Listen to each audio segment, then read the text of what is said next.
এই মুহূর্তে আর.কে. শ্রীবাস্তব রয়েছেন টেলিফোন লাইনে, যে বিষয়ে জানতে চাইবো আপনার কাছে। একদিকে ফেস্টিভ মুড গোটা দেশ জুড়ে এবং তারই মাঝে পাঠানকোট সীমান্তে হাই অ্যালার্ট, আপনার প্রতিক্রিয়া?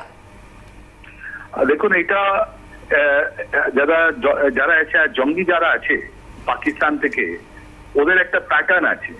ওর প্যাটার্নের মধ্যে আছে কি, যে যখন একটা ঠান্ডা পড়ে যায় তখন ওরা কাশ্মীরে যায় না, ওরা জম্মু থেকে ইনফিল্ট্রেট করে আমাদের কাছে চলে আসে।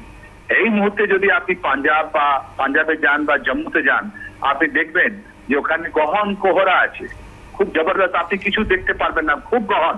আপনি সারপ্রাইজ হবেন, খুব ঠান্ডা পড়ছে আর তার সঙ্গে সঙ্গে যারা মর্নিং ফগ আমরা বলছি ওটা। আর ওর মধ্যে অনেকগুলো নদী তো আছেই।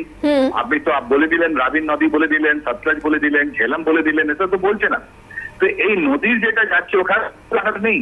তো এই নদীর দুদিকে দুপারে গহন কুয়াশাতে আপনার জঙ্গি যারা আছে, ওরা আমাদের কাছে এক দুই করে ওরা ভিতরে আসার চেষ্টা করে। এক দুজন ওরা প্রথমত কাজ করে যে আমি একটা পাগলা লোক হয়ে আছি তাই জন্য এসেছি, আগে থেকে ওরা ব্যাপার ওখানে ফেলে দেয়, হাতিয়ার গুলো ফেলে দেয়। তারপর আস্তে আস্তে করে একজন দুজন, তাই জন্য আপনি দেখুন পাঠানকোট আমাদের মনে আছে তো, এয়ারপোর্টে আমাদের অ্যাটাক হয়েছিল।